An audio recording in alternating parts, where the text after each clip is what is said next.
Hi, one of the most common questions we receive at the Men Project is, can my abuser change? Everyone deserves a chance at redemption, but abusers must open up and go through some deep changes in order to achieve lasting transformation and ensure that their behavior does not resurface. In this video, Dr. Hawkins and myself are going to break down a number of ways victims can take steps towards an intervention, as well as to measure an abuser's progress. Dr. Hawkins will review the 4 I words, which are the most important fundamentals abusers must be demonstrating in order to genuinely rehabilitate themselves. The 4 I words are initiative, involvement, intensity, and indefatigable. If the abuser is not fully demonstrating these 4 attributes, change is not likely forthcoming. As we go along, you will also be able to use these change steps as a barometer, a guide to be able to see if genuine change is occurring. And before we dive in, I want to be sure to mention, if you're going through abuse right now, or you're recently out of a relationship and you're experiencing a lot of trauma triggers, this video may cause you to experience triggers and negative reactions as well. The Men Project wants you to know that we're by your side. And I would like to encourage you to take a pause where you need to, while simultaneously persevere and watch the video to completion. There were over 100 people on this live call, and many of their questions may be the same questions you are experiencing, working through staying in your relationship or leaving the relationship. We hope this video will equip you to accurately measure whether your abuser is fully capable of change. And if you want to join us for these free monthly training workshops, go to themenproject.com/workshops to be notified of future events. Now let's dive into the 4 I's and the main obstacles abusers must overcome so you can answer the question for yourself: can my abuser truly change?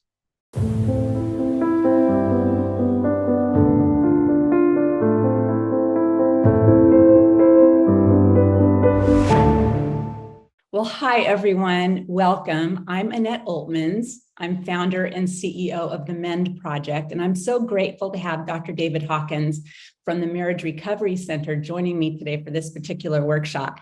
Can abusers truly change? It's a big question. Dr. Hawkins is an expert in narcissistic and emotional abuse and has years of experience working with abusers and victims alike. So, Dr. Hawkins, I'd like to have you first answer a few questions that I would typically say for the end of a workshop like this. How does that sound? Sounds fine. Okay. Go for it. All right. A common question many victims ask themselves is, how can they know and believe their partner is actively trying to change? Yeah.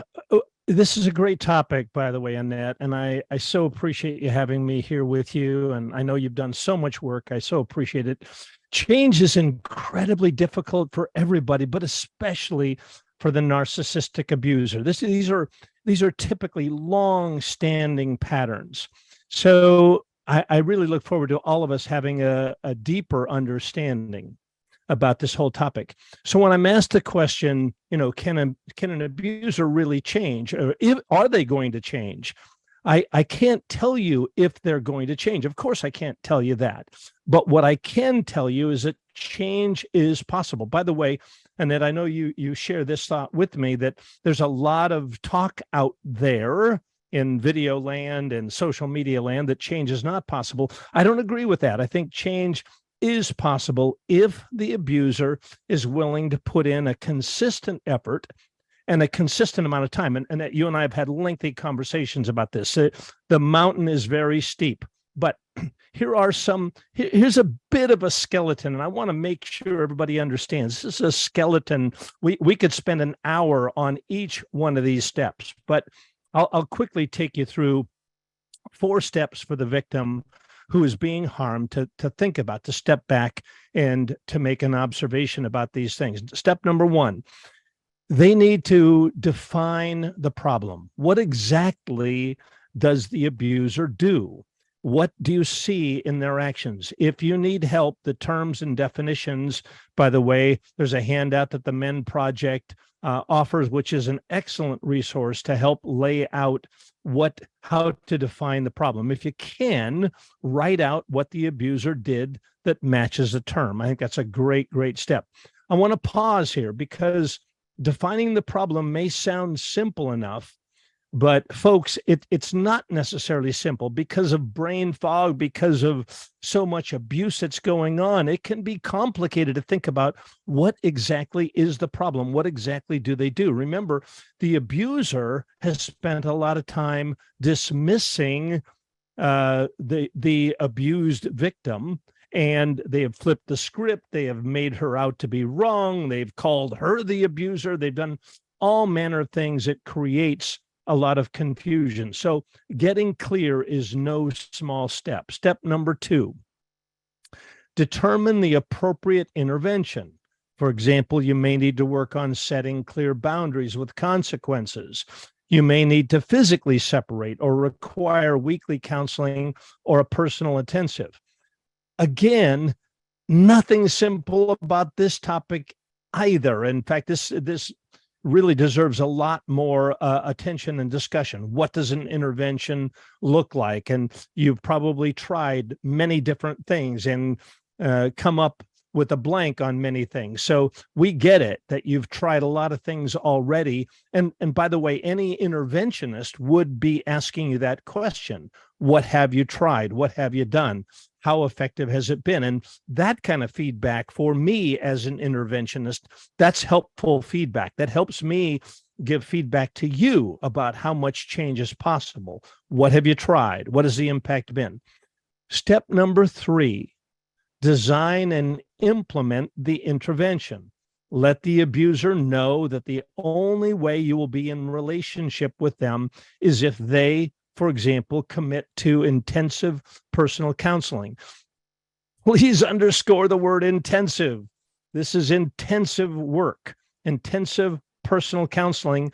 Now, underscore this phrase too, with an abuse expert, somebody who really knows what they're talking about. Undoubtedly, Annette, many in our audience today have tried getting help from folks who didn't understand all about abuse, and that's terribly frustrating. During that time, you may decide to not have a relationship with the abuser in order to heal yourself, and that may be a short period of time, may be a long period of time. As Annette knows, what I've found most effective is pulling apart to gain clarity. So just let that resonate. Pulling apart to one extent or another, pulling yourself out of the chaotic and abusive situation. All right, step number 4, and this one also deserves a lot of attention. This is a decision of accountability, and I've written quite extensively on this topic, holding the abuser rigorously accountable. And again, this is such a complicated topic because if you've been in a relationship with an abuser, you don't want to be in the role of an accountability partner. We're going to talk more about that during our time together about over functioning, but accountability is a needle to thread. The issue of accountability is particularly a thorny one. The victim should not be expected to hold the abuser accountable, and yet she may need to be part of the process. So there you go. That's a skeleton form of the steps that need attention, and you likely will need help from someone to even play out all of these different steps. To even address them, right? Yep. Because they're hard. It's really hard road.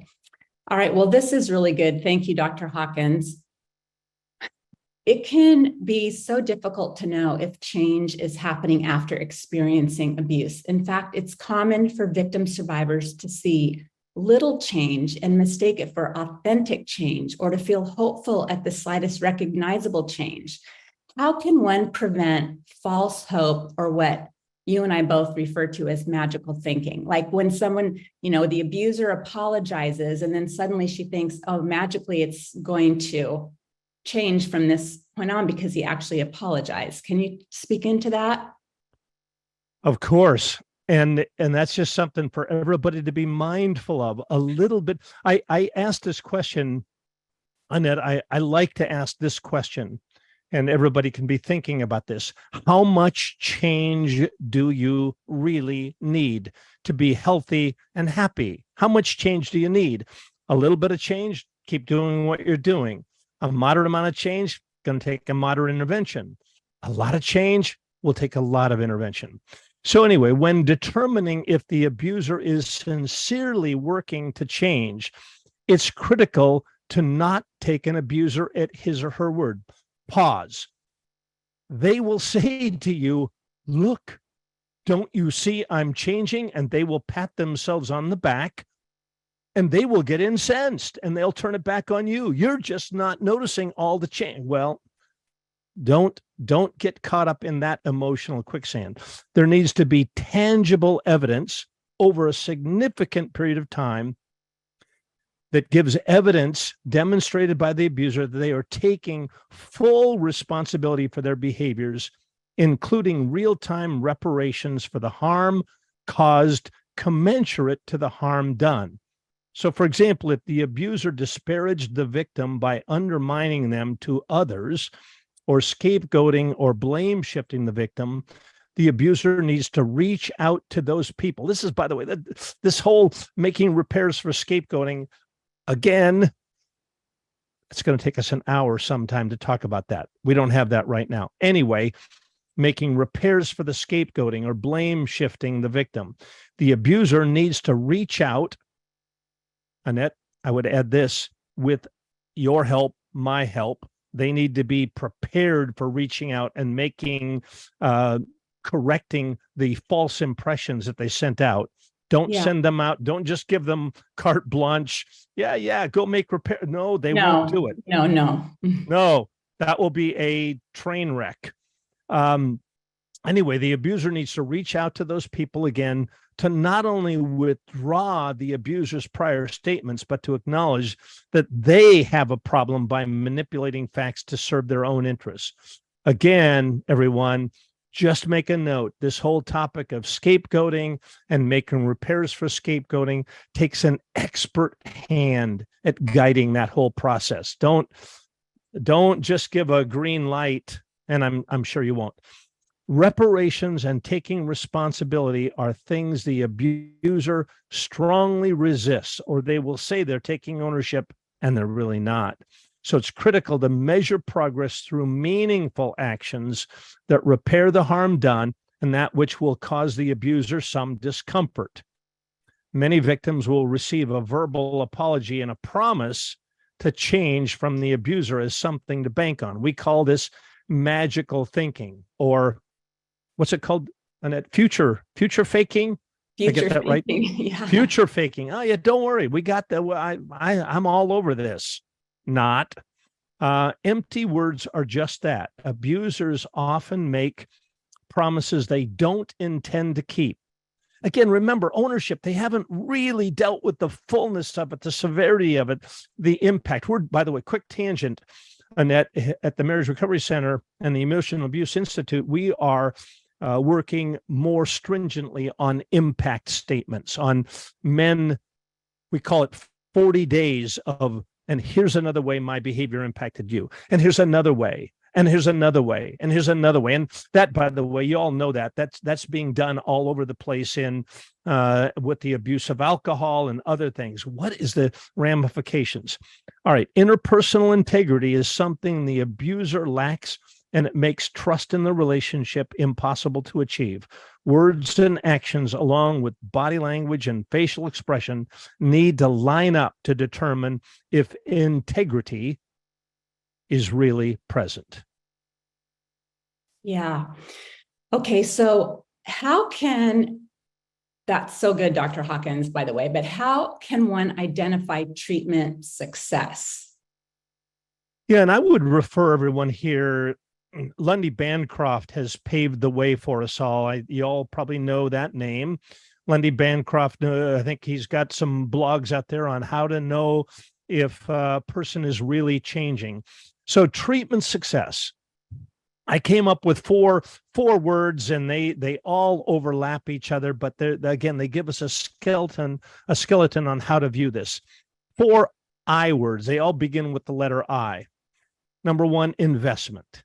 Is the person invested in the uphill climb of recovery? Investment, that which we really are interested in, that which we really take ownership of. I mean, we put ourselves behind it, and everybody stands back and says, oh my goodness, they are really serious about learning Spanish. They're serious about playing the piano. They're serious about pickleball, huh, Annette? Anyway. Anyway, when we put our interest, we're involved in it. And so these men, some women, but we'll talk gender about men, these men should be involved, totally involved in their treatment. And we all, whoever we're talking about, we should be able to sit back and go, oh my goodness, this is easy to see. They are involved. The second I, or excuse me, that was the second I. The first one was investment. I got myself backward here. They're invested in the uphill climb. The second one is they're involved.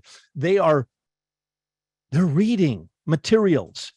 The books don't gather dust on the bedstand. They're reading this stuff. When you talk to them, say, oh, I got to watch a video tonight. I got to participate. I got to go to a group.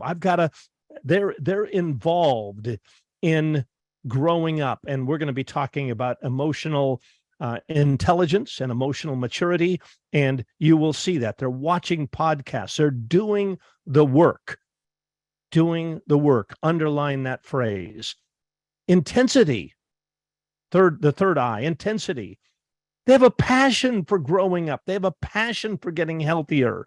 They're so focused on their side of the street. By the way, what they're not doing, they're not talking to you about your side of the street.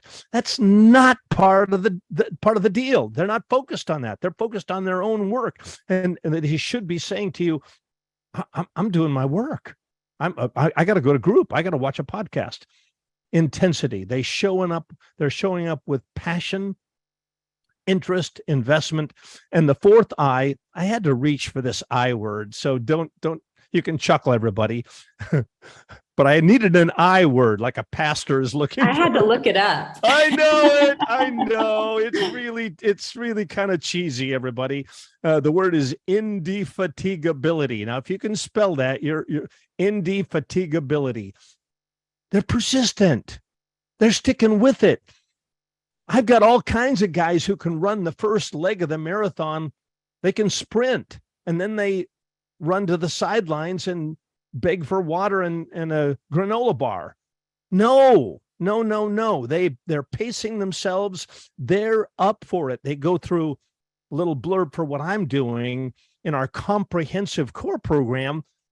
They make it through the first core group of 14 weeks, and they say, all right, that was a little tough. That was very tough, but I'm ready for the advanced core of 14 weeks. All right, that was tough, but I'm indefatigable. You can use that, folks, with your friends. They're persistent. They stick with it. They don't go like, I'm done now. Come on, I learned what I need to learn. No, the guys in my last leg of the group, called Core Strength, is a 6-month program, and they sign up for it again and again and again. All right. So again, 4 I words: invested. They're invested. They're involved. They're intense. They're focused. That's not an I word. They're focused on their recovery, and they are indefatigable. They don't run out of gas. All right, Annette. All right. Thank you. Well, having identifiable indicators of change is so helpful. And so I think that what you just did was give everybody a reasonable glimpse of what it really takes. This is an uphill climb. I mean, it takes years sometimes for someone to be able to change their entire worldview, because that's really what it is. They're operating from an entirely different worldview than what a healthy person, how they view relationships. And I think that's what's so hard for victims to grasp, is realizing oh no, now what do I do, when they realize that that person doesn't even view relationships in the same way. But anyways, right now I'd like to pause for Q&A with Dr. Hawkins. And I have a question. Is there anything within the steps that we have mentioned thus far that you would, no, sorry, I'm reading my script right now and I'm doing this wrong. I want to ask you folks if there's anything in these steps that we've mentioned thus far that you would like clarity on, because this would be a great time to ask Dr. Hawkins, or maybe you'd like to share a difficulty you repeatedly face when trying to influence your partner to do the work. Or are there any other questions that you've thought of regarding what we've covered to this point? And then we'll have Q&A at the end. Okay, hi. We do have actually two really important questions that I would love for if you both want to touch on to address this. One observation is, why is the responsibility of intervention on the abused? It's that I think I want to just say really quickly, I do think because we flipped how we would typically organize and lay this out, it may be coming across that the one who's being harmed is the one who's responsible. So the concern is, and there's a couple of people who are agreeing here. So the concern is regarding accountability. The abuser is very manipulative and can easily show up the way they know that they will get you back as their narcissistic supply. So there is agreement that's happening here. And I think, again, it's because we flipped it. So do you want to speak to that? Because I think it's a really valid concern. I'll tackle it first, Annette, and then you can weigh in. I think Annette and I both recognize that we're threading a needle here, meaning I don't want to put more responsibility on the victim. I don't, and yet I'm not sure. I would love to hear people weigh in on this. It is her responsibility, just as it is with any kind of addiction, sexual addiction, alcohol, drug addiction. I mean, somebody has to intervene. There has to be a bottom has to be brought to this individual. Boundaries have to be set. And so, I don't want to impose anything on her, but I do want to say, she's got to rock the boat. And I'm open to new thinking about this, but so it's a difficult conversation when I have that conversation with a woman, that you're going to need to rock the boat. And I know that's hard. And anyway, Annette, do you have a different take? And you also say, when you rock the boat, you're going to take on some water. And that is absolutely. But I think it might be helpful to define what you mean by intervention. It doesn't mean you get a counselor and a gangle of friends together, and it's really changing your behavior. And if you could just elaborate on that to provide that clarity. Well, exactly right. It doesn't mean that. It doesn't mean that you gather a bunch of friends and corner him, but it does mean being aware of what his defining, going through those steps that I listed before, defining what the problem is, what exactly is he doing that is harmful, and you get really clear about that, and then making the statement, but you've got to back this statement up. That is intolerable. I won't tolerate that. I mean, what any of us have to bargain with is ourselves, our relationship. And so to one extent or another, please hear that, to one extent or another, doesn't mean you have to, women often will say to me, well, does that mean I have to divorce him? No, it doesn't mean that at all, actually. But it does mean that you would have to define, here's what I will no longer tolerate. Here's what the repercussions of your actions will bring in regards to how I'm going to show up for this relationship. This is the way I will show up. So would you say it differently, Annette? Or no, I think it's up to the victim to let their partner know what they will and will not accept. And that takes a lot of effort, especially if you're exhausted from emotional abuse. Yep. And it's so unfair because they don't respect boundaries. And then that puts the pressure on the one who set the boundary to have to then enforce a consequence, which is really hard work. But it's the only way the abuser is going to hit rock bottom is if he experiences those consequences. I remember, I'm just going to briefly touch on it, at our 15-year wedding anniversary point. That is when I asked for a separation. It was a really difficult decision for me to make. It's not easy to set boundaries.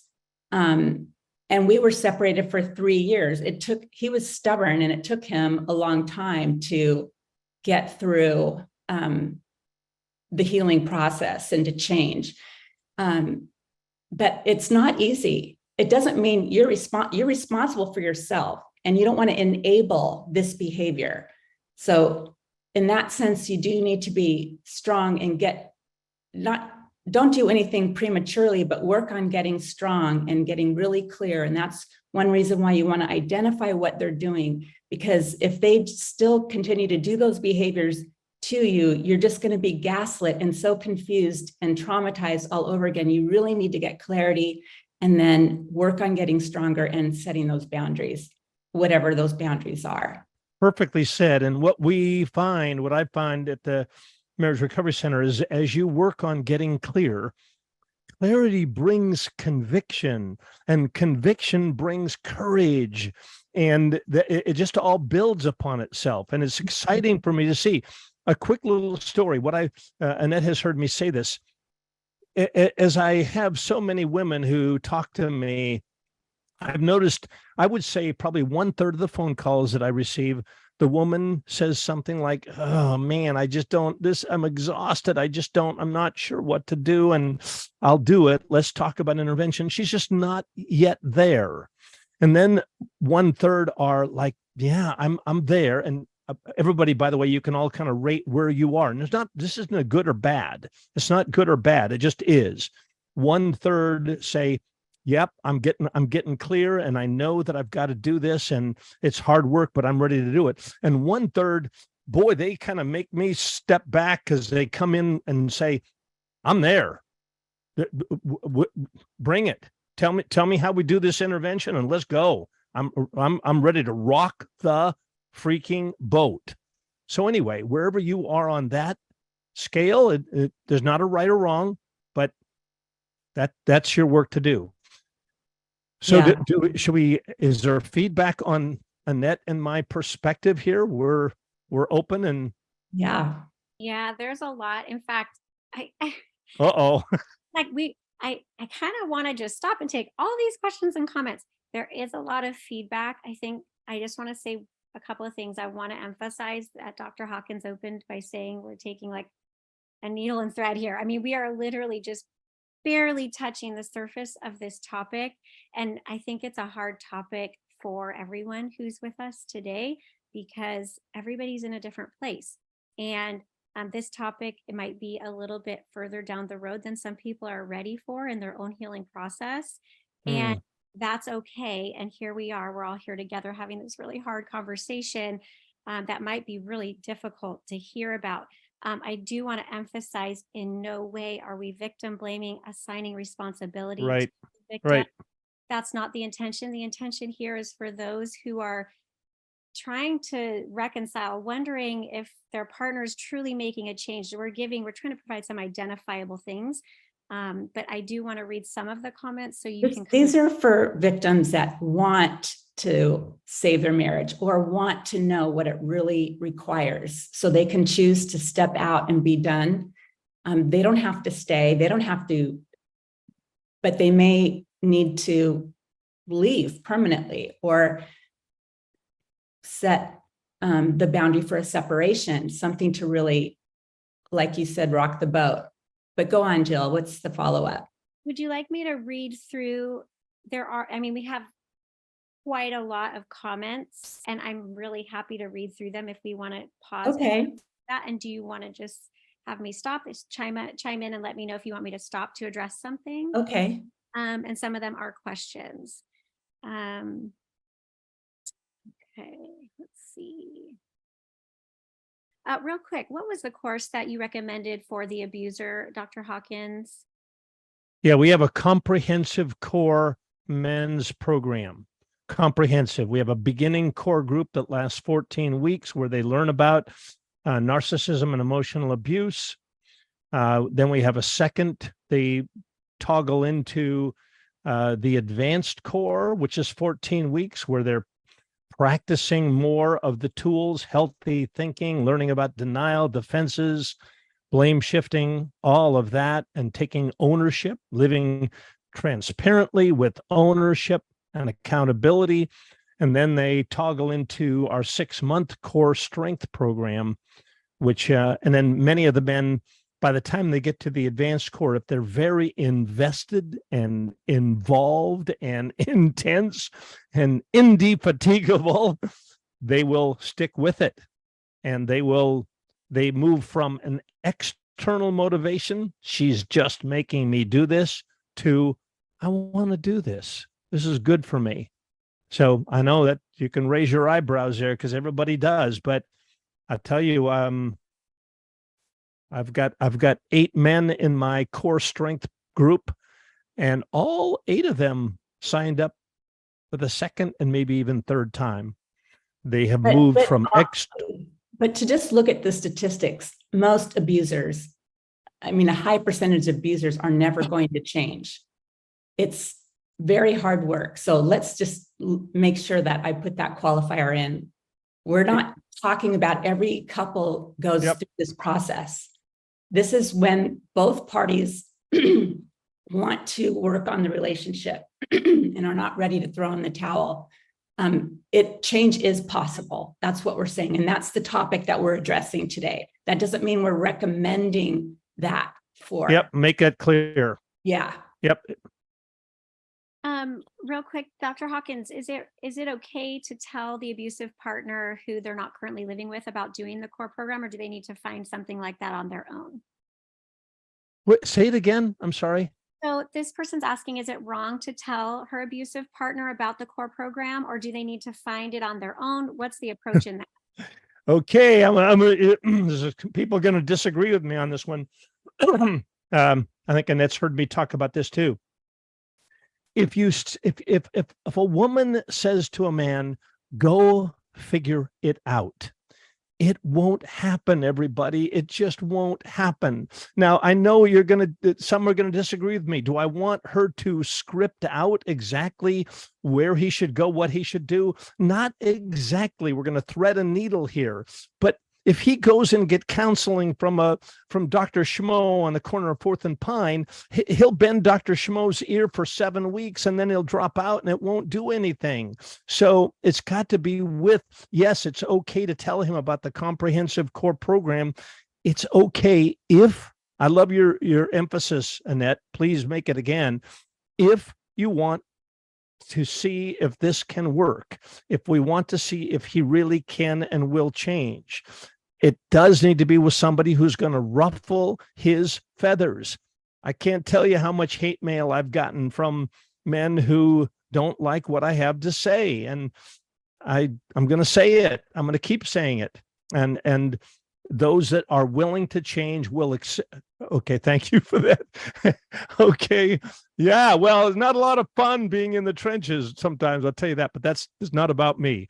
I think another qualifier that we need to include in that is that providing him the name and number or a website address, an email address or something is not the same as over functioning, making the appointment for him, asking him if he participate. It's you give him the information and then watch and see. So good. Should we talk about that for a moment right now, Annette? Because I've got something to say, or should we not? Yeah, say it. The pattern of over-functioning, under-functioning, I see it all the time. All the time. It's practically universal. And it's so, she is working so bloody. I mean, the jokes are made about this, but it's not funny. She's read all the books. She's watched all the videos. She's done all this work, and he's twiddled his thumbs. And it's appalling. It's annoying. It is upsetting. And I want her to do less and I want him to do more. And I and those that are trained in this field will challenge him to step up. And I challenge her. I hope I don't offend anybody here, but I challenge her to do less. And when she starts leaning in, well, I want him to da da da da da da. I want him to think more, and he'll play. There's a thinking error called playing dumb. I just don't know. I don't know how to call the Marriage Recovery Center. You can figure that out. Yeah, I don't know where to get his books. I don't mean to, I'm making fun. It's true though. I'm stepping across a line. All right. Anyway, playing dumb. You're not dumb. Nope. And you, overfunctioner, I want you to do less. And it's got to, if you're going to try to save this relationship, big if, I hope we're all on the same page there, then this overfunctioner, underfunctioner dynamic must change. Really? Was I okay, or am I going to? No, that's great. Thank you, Dr. Hawkins. It's really helpful. And you both spoke to the concern about assigning responsibility. And so I really appreciate coming to this topic and elaborating a little more, Dr. Hawkins, just to address a number of the comments here. Quick comment there. This is in large part, we're going to talk about emotional intelligence or the lack thereof. We're going to talk about emotional immaturity. This is, somebody smarter than me called this phenomenon in men a responsibility deficit disorder. There isn't such a thing, but there should be. This is about assigned responsibility. Natalie Hoffman talks about it quite eloquently in her book, Assigned Responsibility, and it is a deficit, and it has to be tackled, and it has to be tackled again and again and again, because it's infiltrated. I think I'm using that word right, infiltrated throughout the relationship. And ownership and responsibility has to be hit again and again and again and again, all the time. All right, enough of that. Any more, Jill? There's a lot more, and there's like a lot, right? Okay, let me let me just move on then, and I'll try to cover these points more quickly so we have time for Q&A at the end. So whether and how the abuser can shift their worldview and make meaningful and lasting change is complex. Obviously, you've heard us lay some of that out. And while we believe that change is possible, it's technically possible for those who are willing to get expert help and work on their faulty thinking patterns and behaviors, like Dr. Hawkins said, over an extended period of time with all of his I words. I want to emphasize, though, it is not easy. And statistically speaking, we know that most abusers won't do the work. In order to stop being emotionally abusive, change requires difficult step and mastering each one, which is very difficult for an abuser because of their belief system and the way they truly think. So for true change to take hold, it's critical for the partner of the abuser that they have an accurate perspective of what healthy progress looks and feels like, and not adopt a mindset of false hope, but rather view the abuser's conduct accurately, not with this cognitive dissonance where they're not a lack of connectivity to what reality is really telling them. Many victims of childhood abuse do not abuse others later on. They end the familial cycle. And so that's not an excuse. It might be an explanation, but there's really no excuse for abuse. It's a choice.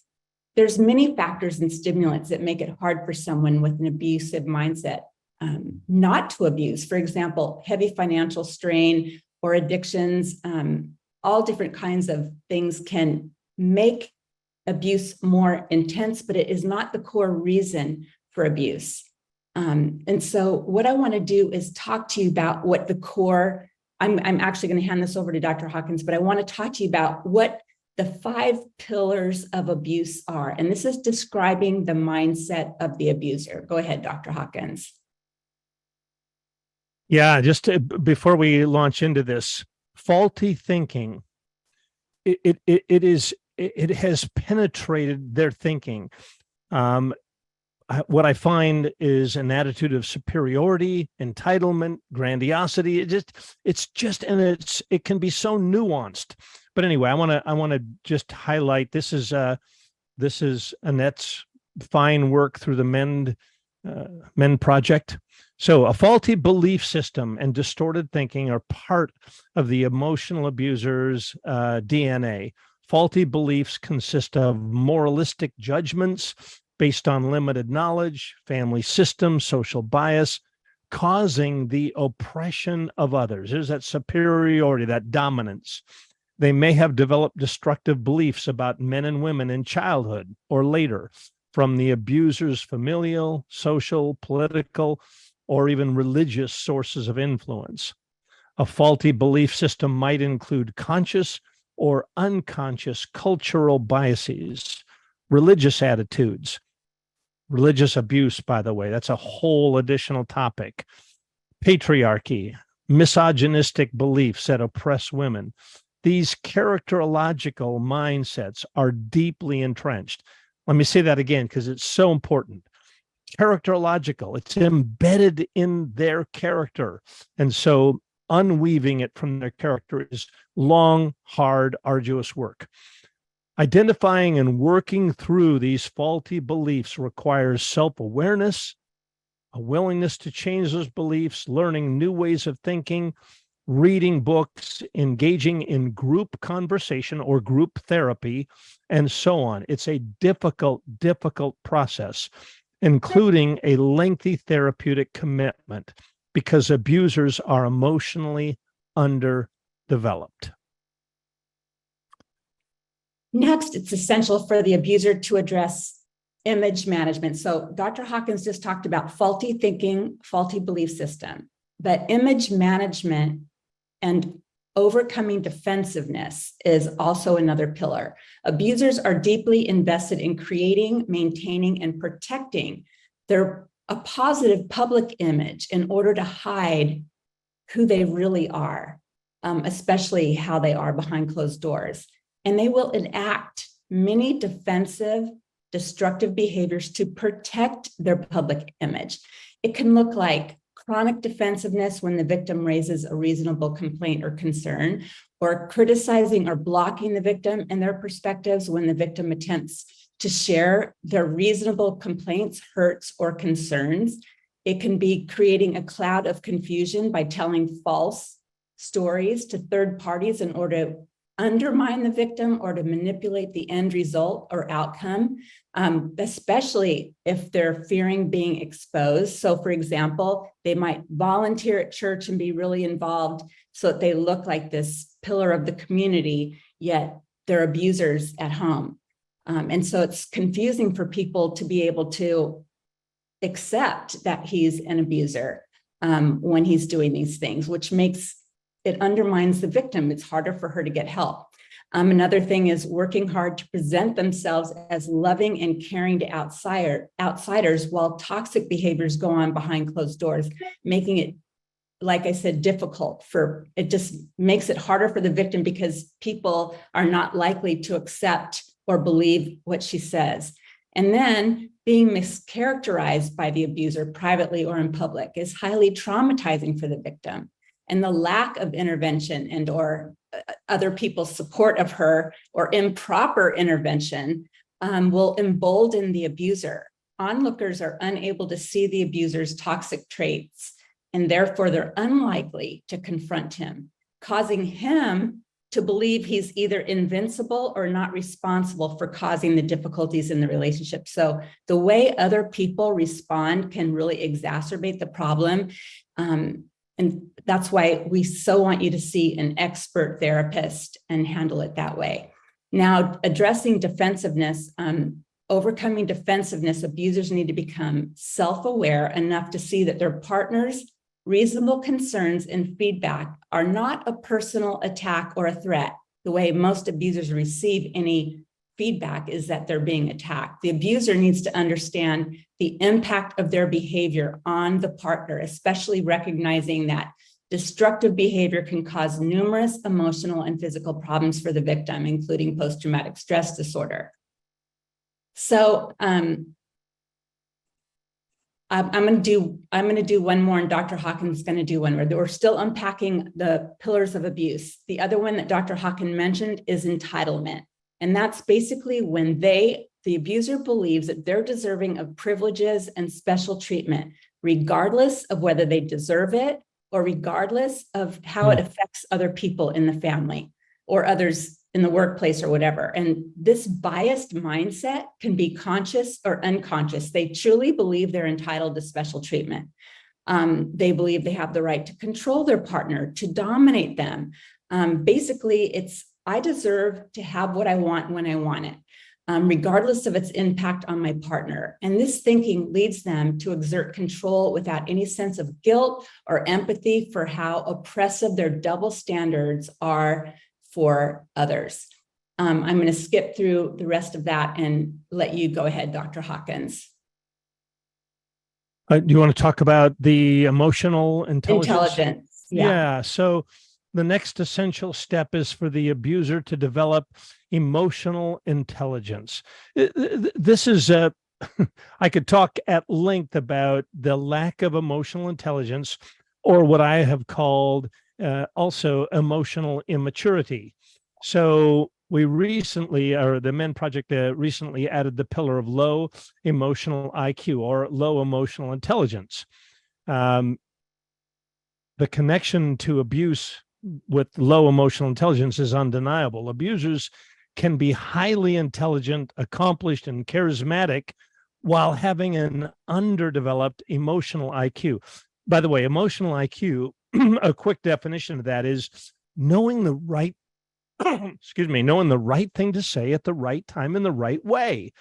Not that tough, right? It is tough. It is tough for many of the abusive men.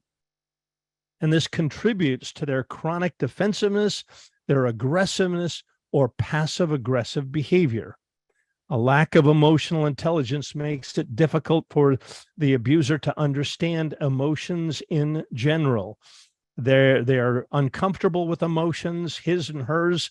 It causes them to avoid or block authentic communication and conversations. When the victim raises a reasonable complaint, it's reasonable concern or hurt, the abuser judges the victim's feelings rather than demonstrating healthy curiosity to understand more.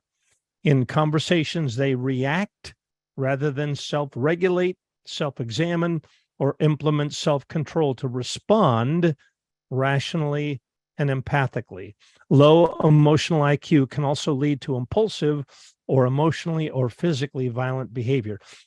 Pause there for a second. So I hope you all are kind of nodding your head and going like, yeah, my goodness. Oh, yeah, he's either aggressive or passive aggressive, or in some cases just passive, but he doesn't show up well.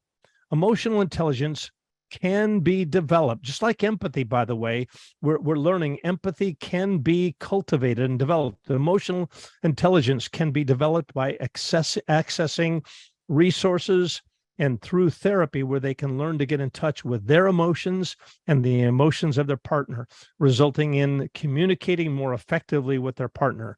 These efforts over time can lead to their better understanding their emotions and regulate them, holding space.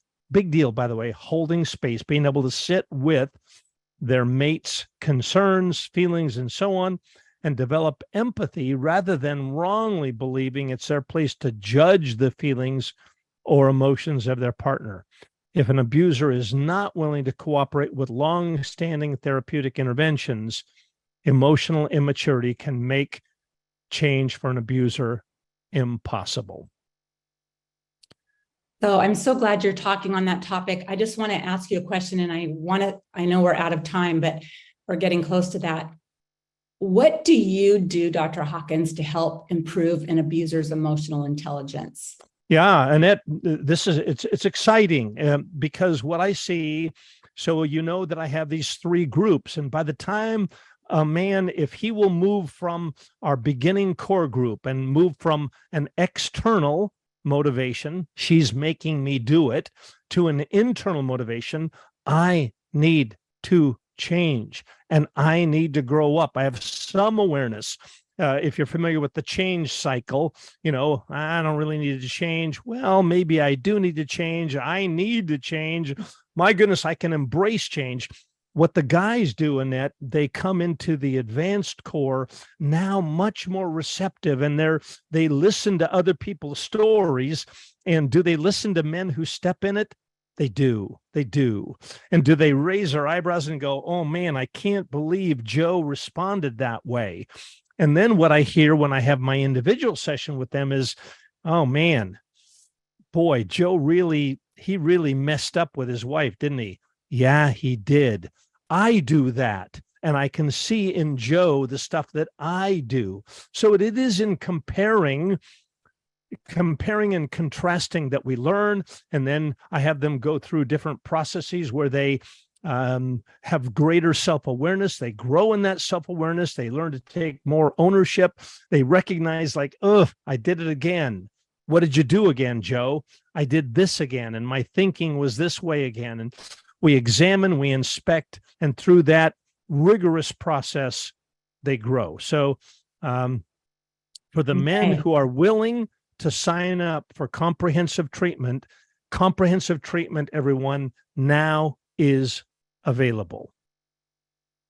All right. I think you're up next. I'm up next. Okay. Well, I've talked about our comprehensive core treatment program. I briefly mentioned the 9-question process called an AFGO, by the way. Some of you will know about the AFGO, another fortunate growth opportunity where they rigorously inspect what they've done. So now I want to add that the abuser needs to confront their own beliefs and the expectation that they deserve preferential treatment. So abusers believe they have a right to preferential treatment and that it is normal. It's not. When this pillar comes into play, the victim experiences double abuse, an additional layer of harm that compounds the trauma from the original abuse experienced. When others take the side of the abuser, it's highly traumatic experience for the victim. Groupthink to support an abuser emboldens the abuser in their faulty thinking, while the victim is powered over and pushed further into oppression. So the victim's trauma is exacerbated, and they are experiencing the double abuse that silences them while the abuser is exalted. Okay, so now let's talk about how outsiders or responders can support victim survivors and help them know whether their partner is taking the steps required for transformation. Or actually, I really, I feel like we should stop for questions because we only have 6 minutes left, and I can stay on. I don't know what your time. I can't. So okay. Yeah. So let's just take this opportunity to ask Dr. Hawkins questions, Jill. Or Annette. Well, while you're still here. Yes. Okay. So we have one question that keeps coming up by a number of people is, we keep talking about the low percentage of change. What is that actual percentage? Many people are saying here that wives or victims need to know the reality of what percentage of abusers actually do that hard work and change, because there's a number of percentages being put out there. Do you happen to know? The only percentage that I know is that what Lundy Bancroft said, 3 to 11%. And anyone could look in his book and see where he's citing that from. But that's the only one that comes to mind for me right now. I'm going to give a more hopeful picture, and it is this. So again, please, everybody, I hope I'm crystal clear about this. This is for the men who will sign up for my core group. A huge percentage follow up and move into the advanced core. For the men who will participate in the advanced core, and I understand I'm getting a select part of the population. I hope that's crystal clear to everybody. There's a huge number that they're not calling me. They're not coming into my group. For those that will come to the group, for those that will participate in the comprehensive core program, all of them make some, 90% make some change. Those that roll into the advanced core make a significant change, and those that are in the comprehensive core program. And by the way, there are some of the men and women who are willing to talk about their experiences. For if any of you want to contact me, we can figure out how to do that. But I know in the spirit of offering hope, if they're willing to come to our programs, then a significant number make significant change. Understanding that's a select group of men. Yeah. Okay, Jill. Yes. Okay. And one question, where are these courses on the website? I did provide your website, Dr. Hawkins. I don't know if they should reach out to a specific person or how they should go about they would call our client care team 206-219-0145, I think. It's on your website, though. All right, it's on my website. Yeah. Reach out. We've got a client care team staff available to answer questions. Awesome. Thank you. And what's the best resource for developing emotional intelligence? The best resource, for me, from my answer to that, the best resource is the 4 I's: engaging in treatment. They can read Daniel Goleman's work. Yeah, which that's I think, a good book, actually. Yeah, it's a great book. I forget what it's called about emotional intelligence, but it probably is called Emotional Intelligence. But but book learning is not going to get it. I'm being probably redundant here, everyone, but it really requires an expert holding this man's feet to the fire and looking at the nuanced ways. It's called covert emotional abuse for a reason. And when Annette and I, when we sit with someone, we kind of go like, ooh, yikes, there it is. It's embedded in the relationship, and you victims feel it. And emotional abuse is often felt more than it is, or at least before it is fully understood, like, ooh. And when I do my counseling, when it's appropriate, and it's not always appropriate, when it's appropriate, I'm still going, ooh, did you, sir? And I point that out, and it doesn't go well at first, but then they learn and they grow in emotional intelligence and emotional maturity. One more quick question for me, and then I've got to sign off. That's awesome. Thank you for those answers, because we're getting some good feedback. This is all really helpful. Okay. Oh, we just got another one, but hold on. Okay. Whoop. Sorry, the chat is bouncing. My husband did 80% of an abuser intervention men's group, and he was somewhat improving, but it was only a few months, and then he went back to his old ways. By the way, there have been a number of comments like this throughout the entire talk today. Well, I'm going to jump in here. That's the deal, everyone. I can't say it strongly enough. I only begin to see change when a man has fully invested in counseling, fully invested. 14 weeks, no way. 2 months, 3 months. This is 30 years worth of bad thinking, bad behavior. It's really, really troubled, and it's really nuanced, and it's really deeply entrenched. So I see change after a year. I don't think we've given numbers like that. Let me give them. I want a man for a year and a half, 2 years, 2.5 years. And I have them. I have a lot of men who have been working with me for 3, 4, 5 years. And their spouses say yes. And even then, he's not out of the woods. Even then, there's relapse and regression. So 2 months, 3 months, don't trust it. Mm-hmm. So good. All right. Thank you, Dr. Hawkins. I know all right. You all, thank you so much for being here, and Annette, for the work you're doing. This is so critical, everybody. Let's lock arms and join.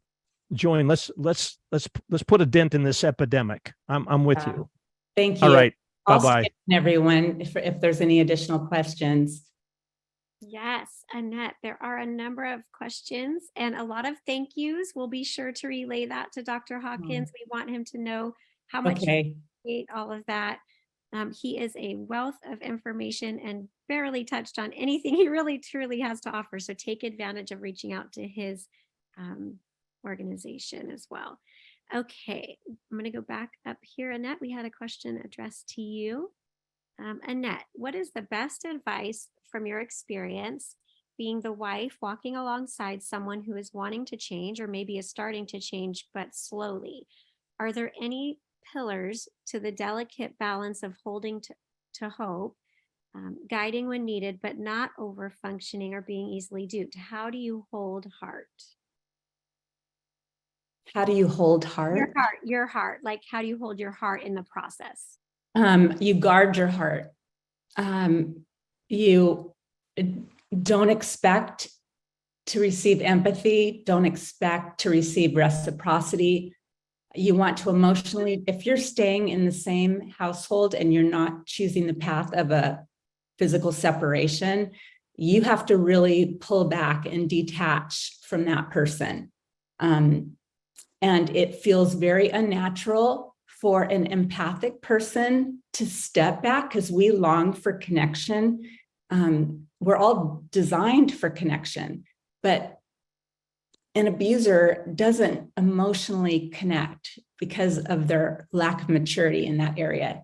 So it's so important for you to not set yourself up to be really injured by detaching emotionally. So you want to adopt an attitude of how can I stay well? How can I stay in this relationship well and still take care of myself? Your focus needs to be on taking care of yourself. I strongly recommend a physical separation because I think it's very difficult that while you're in the midst of your abuser, you're going to continually be re-traumatized, and new problems are going to occur. And the more new problems are occurring, it's just distracting you from really focusing on your own healing and getting stronger, which is also, we didn't talk about that today, but the work that a victim needs to do to find their voice, to address issues like codependency or a lack of self-love, a lack of self-worth, are super important pieces of work that the victim needs to do that doesn't happen overnight either.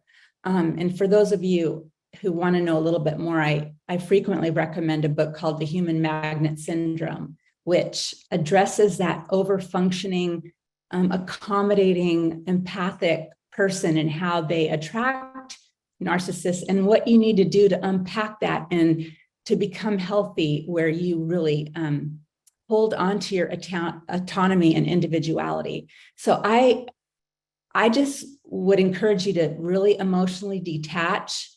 Maybe you stop intimacy and just don't bring your needs or wants to that person because they're not going to meet your needs. And then watch to see how rigorously they're working. I wouldn't tolerate somebody slowly working on change. That just wouldn't meet the standard for me. They need to embrace it.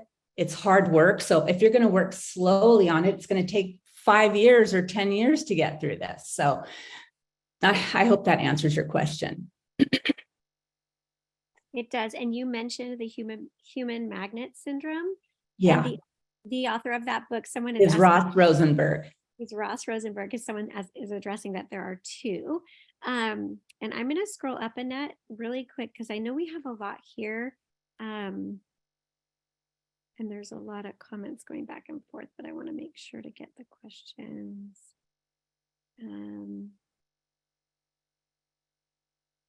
Okay.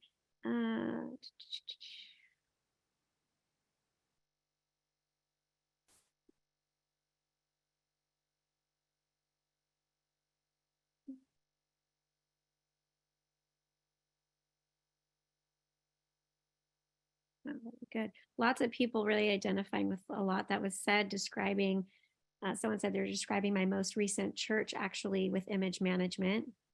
Mm-hmm. Yeah. One woman, when you were speaking a little while ago, said Annette is right now completely describing the spouse I lived with and how he operated in the faith community. Yeah, and it's so traumatizing when they do that. Mm-hmm. It's spiritual abuse or spiritual being undermined spiritually. It's such part of your core beliefs that it can alter your identity if people in church don't believe and support you. It makes you free fall. It's very traumatizing. So I'm sorry that you went through some of that. Yes, we have a comment here about the event. This event has helped me validate my choice every time to abandon my abusers. I see now that I had no choice because my abusers like who they are and would never ever change except short term and only to get something they wanted. Yeah. Validation still goes a long way, even though I seek to not need external validation. So that was. Oh, but validation is so important. We all need validation. And that's one way you can step in and really help a victim heal, is by giving them the space and the safety in that space to really tell their story and support them and validate them and say things like, nothing you did deserved to be abused. So it's never the victim's fault. It's always the abuser's choice. And it's not an accident. And it's so confusing to be abused, especially these covert abuse, these manipulative behaviors that are so hard to identify or describe. So it takes time to unravel the confusion. And sometimes you need to sit and talk that over with someone else. So validation is so important, whether you receive it in the written word by reading books or on our website or in talks like this or podcasts.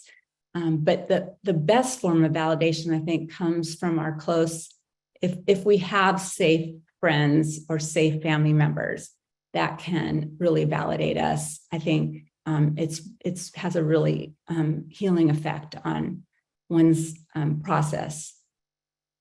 Speaking of validation, I do want to read this comment because this gal touches on a couple of things that we've talked about in previous workshops and in some blogs. And so I want to make sure to get those resources out there.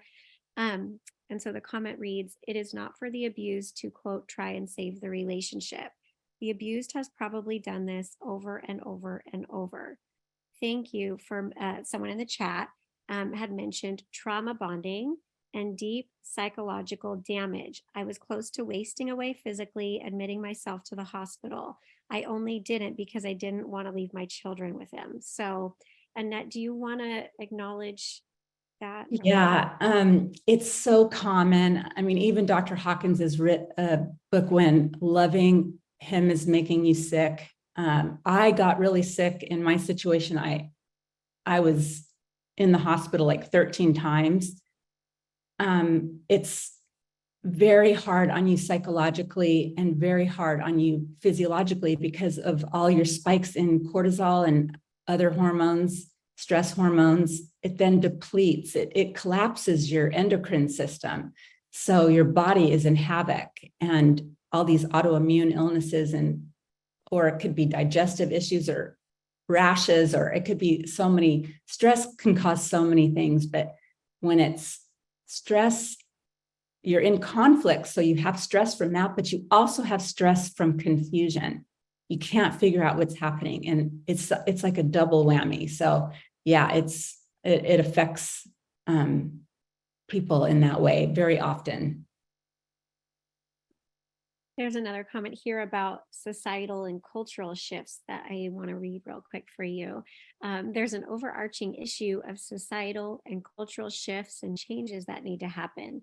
Community accountability approaches like those in, this is Maori and Venezuelan communities, with peaceful, kind, compassionate, but also firm accountability that makes sense in the wider sociocultural context. That kind of shift would surely enable more men who use abusive behaviors to change. Yeah, good point. Yeah. It is a cultural issue where abuse is a taboo topic. So it's so hard for victims to get support. And if you're a male victim, it's even harder to get support because they're discriminated against even more than female victims are. But female victims are mostly discriminated against. Their church doesn't believe them. Their own family doesn't believe them. Their friends have never seen the abuser be abusive. So they lose their sense of identity because they're being mischaracterized. They're being wrongly judged. And yeah, it's a cultural, it affects everyone. It affects our greater population. Yes. Okay, let me see here. I'm going to go back down here. Okay, I'm somebody who's experiencing financial abuse. I have a plan to separate, but I am also considering divorce for financial reasons. He has blocked me financially at times. That's a very common experience for people who are trying to separate. And so we want to acknowledge that is. Yeah, do your due diligence before you separate or divorce. Make sure that there's a controlled separation where you maybe see a counselor and you write up a contract about how the separation is going to look, where the money is going to go,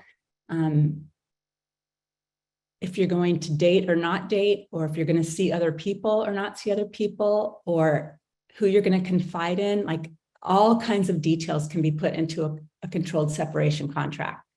But be prepared before you separate or divorce or file for divorce, because if you don't have all your documents and you don't have a way to get at least half of the money out of the bank account, you're likely to not get any money. That happens all the time with narcissists. Even if they say, I'll give it to you later after the divorce, in the divorce proceedings, but in the meantime, you have no access and he has access to everything. And you get the picture, but just be prepared. Yes. Somebody is asking, can you recommend how to determine if an attorney is the right one who understands abuse to advocate for you in divorce court and child custody cases, noting that lawyers can be narcissistic too? That's for sure. Well, this is where you want to, ask a lot of questions. And if I remember, I saw a divorce attorney, and as soon as I mentioned that I was dealing with emotional abuse, he goes, I'm out, because I've been told by too many women that I'm abusive. I'm really strong and you're not going to be able to tolerate my personality. And I was thankful that he said that to me, because he's right. That would have been so triggering. But a lot of women attorneys seem to understand this a little bit better, but I would just ask a lot of questions. I would bring in our terms and definitions in case they don't fully understand emotional abuse, and lay it out for them. Maybe ask them if they've ever taken any classes on domestic violence, or how many emotional abuse victims they've represented, and what was the outcome of those cases. You have the right to ask those questions and to hear their answers. And then there's no right or wrong answer. It's just, how does it sit well with you? If it doesn't sit well with you, move on to somebody else. If you keep looking, you're going to find someone where you say, this person understands and I feel safe here. But you have to do your due diligence and interview them, just like a therapist, just like with a therapist. Yes. Well, yeah. So let me read this. This chat is still going, but let me read this real quick. Some of them are hopping off. So we want to say, if you need to come yeah, back, if you have to go, thank you so much for joining us today. I'm just going to lag a little bit and see if there's any additional questions. Yes. But thank you. And if I do want to say this chat has been very full. And so I want to make sure, if I missed your question, or if you have a question that comes up after this, please reach out to us at info@themendproject.com, and I'll be sure to pass it along for Annette to see. And sign up to our blogs, newsletter, and updates about our training courses. We'd love to have you, head over to our website and sign up today to be involved, and you'll receive about a once a week email, and you'll just be in the know on upcoming classes and workshops and so forth. Here's a very great thing to wrap up with. And so I want to there's a lot of thank yous, by the way, as people are hopping Oh, on. you're so welcome. Thank you for saying thank you. Yeah, and there's a comment here that is so, I really want to read it and just have you address it before we go. This person is 5 months in a separation, single parenting, 5 young children. He is in an abuse intervention program and thinks he's changing, and tells her that um, she's giving him no opportunity to see his change. But when I give him small moments with the kids, she's still feeling it, is what she's saying. So no one can answer this for me, but I'm not sure how long to string this along before just calling it what it is. So that is. I wish we would have talked a little bit more about this with Dr. Hawkins, because those batterers intervention programs, they're not as comprehensive as what Dr. Hawkins and other experts do. And oftentimes at these batterer programs, the guys get together and they validate each other's bad behavior. And so not a lot of progress comes out of that. I have seen good progress when the batterers program is run by a church, where they really are, because faith is a belief system, and we're unpacking somebody's faulty beliefs, the dominance, the overpowering, the entitlement. Faith can have a wonderful way to help embed a new belief system that is kind and compassionate. And so it helps the abuser buy into it more. But I haven't seen a lot of success from the batterers intervention programs. I think it requires, really a skilled therapist who knows what they're doing.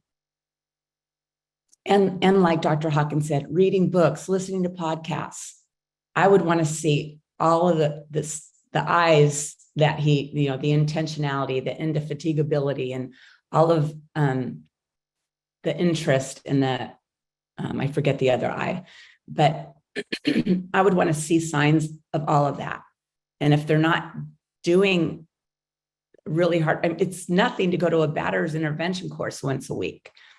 I'd want to see daily efforts. Our family is separated. This is a catastrophe. I'd want to see a really good effort. I'm so sorry. So I'm just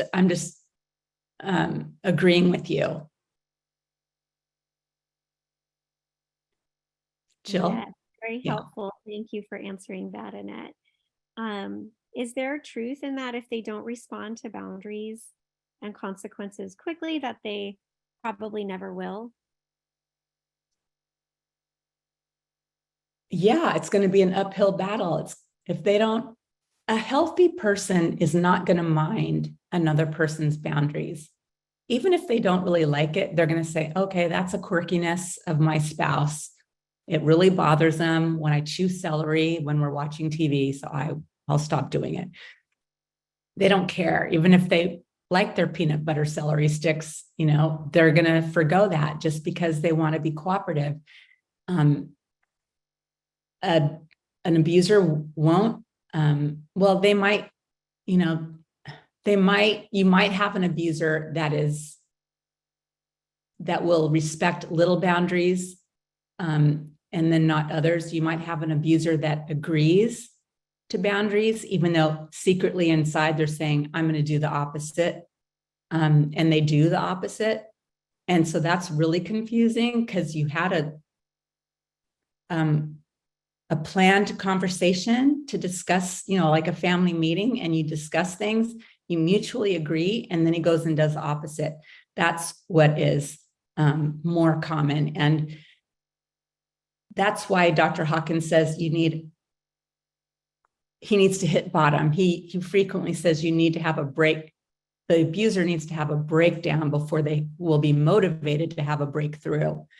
So it's really hard on the victim, because they have to have really tough consequences, like a marital separation or things of that nature. I hope that answers. Yeah, really helpful. I'm going to read another one because this is really good. There's so many different dynamics that everyone's experiencing, and I want to acknowledge that, because I do think we have people here who are in varying positions in their journey. Mhm. And so, Annette, you always say, the one who's been harmed, the victim gets to choose and decide whether or not restoration is what they're able or want to pursue. And so this is a great comment to that. So I'm going to read it to you real quick.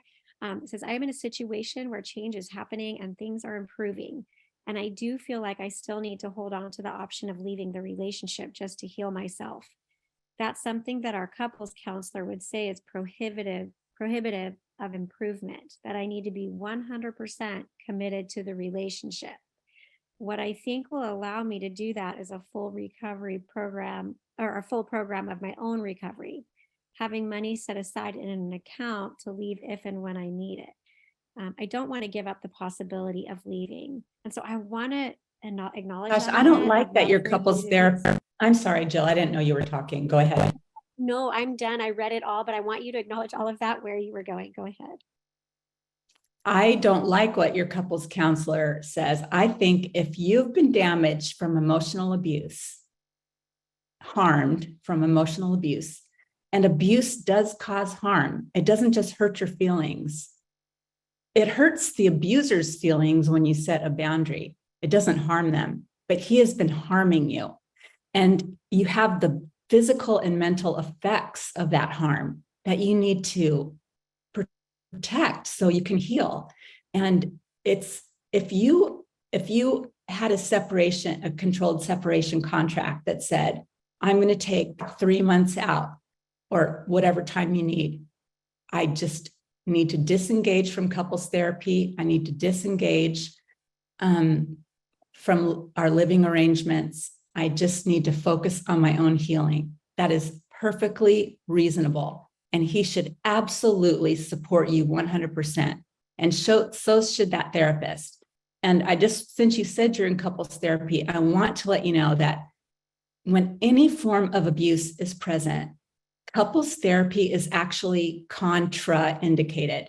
It's not advised because the abuser will still do his ploys in therapy, and it's traumatizing for the victim to have to, if the therapist doesn't catch on to everything, it's really traumatizing, and you feel like you're not being supported, and therapists might assign some blame to the victim when that is totally inappropriate.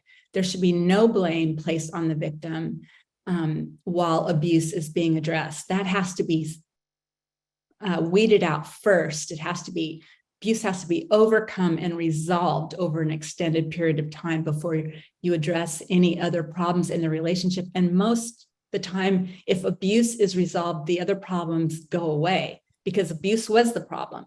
So, and if a victim's reactions have been a problem, well, that when they're not being abused, they're not going to react. So the same goes for that as well. Right.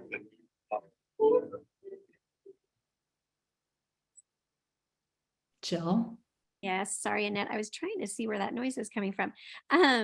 So we do have another amazing comment here that I would like to read to you. How can you work with a man to switch that motivation to internal, or does that come only from within him? We see men have very deep bottoms, but with victim mindsets, the men can stay stuck. Also, we see they have deep shame and they dissociate their behaviors. So it's hard to reach that bottom is basically. Yeah. How do you get that internal motivation switch? Yes, it's true. They have deep shame. Yes, even though they might not even be in touch with that shame, they're more aggressive or passive aggressive, and they're not identifying that shame. And they'll say, oh no, I'm very confident. They might not be in touch with it, but underneath emotional maturity there's usually a lot of shame there. And everyone deserves to receive help, but they're causing harm. And so that's always the decisive factor. That's why I don't like what the couples therapist said. they should absolutely support you in doing what you need to heal your body. You have been harmed, you've been injured, you've been physically injured by the emotional stress. And yes, abusers, they need help too, but it's really up to them. And am I missing a part of that question? You can't make somebody do the work.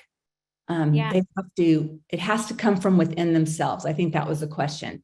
They have to be Yes. motivated. And my experience and Dr. Hawkins' experience is they're never motivated to change unless their partner or somebody important to them in their life takes a drastic step and sets a drastic boundary.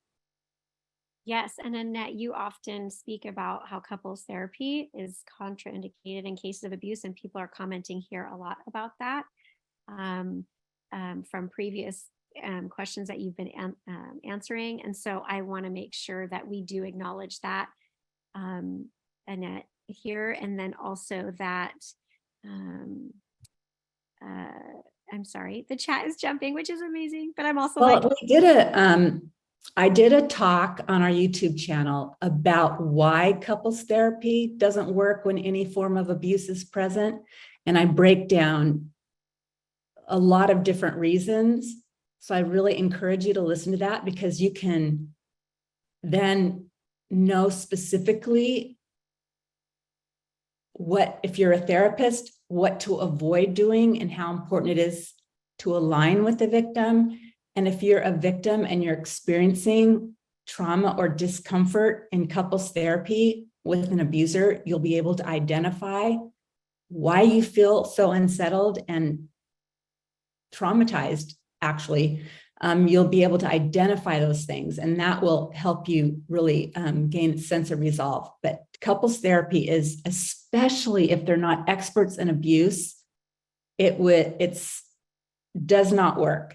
What Dr. Hawkins does and others like him do is they'll do an intake session or two. They start individually with each person. They might bring them together for one session, but usually they just talk to each person as many times as they feel they have it unpacked.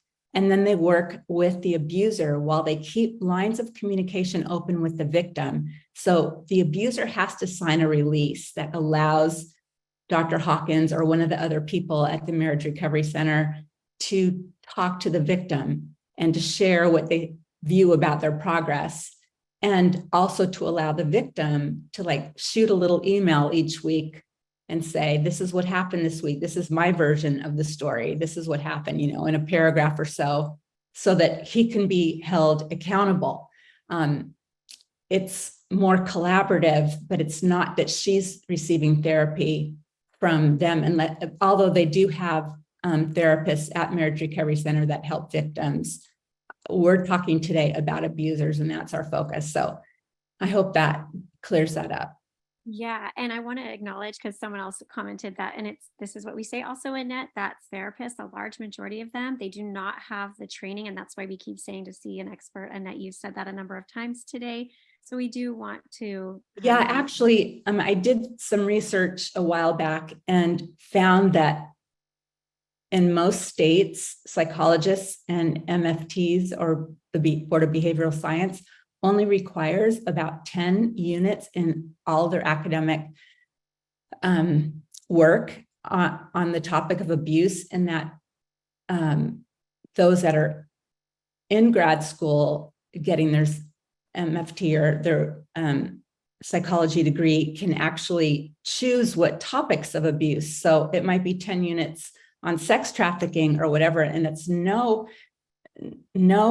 education on emotional abuse or domestic violence. So when you interview your therapist, you want to ask them, have you had continuing education units on the topic of covert narcissism or emotional abuse or domestic violence? And you want to know that they have. Otherwise, they're not going to be able to serve you properly. They're going to make a lot of mistakes. It may be unintended, but they're still going to harm you. And so you need to protect yourself in that way.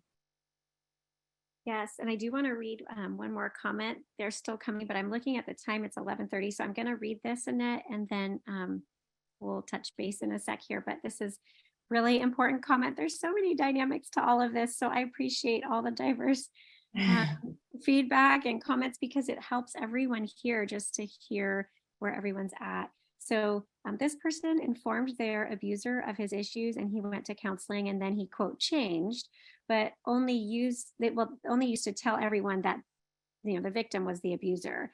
And now so he used that information to basically turn it back on the victim. So this person notes some of these men will use their new tools to destroy. Absolutely. And Lundy Bancroft does a really good job writing about that in his book, Why Does He Do That? Absolutely. It's called pathologizing. They gain these therapeutic terms and they flip it around. And it's also called projection. The very things they're doing, they blame you for doing. So that's why you need to be with somebody so good that they're going to confront that stuff head on. I mean, Dr. Hawkins does not let that stuff slide. They are confronted, and that's the kind of support you need. Otherwise, therapy is just going to be too traumatizing. They're not going to succeed, and you're just dragging it out and making yourself more exhausted and more weary.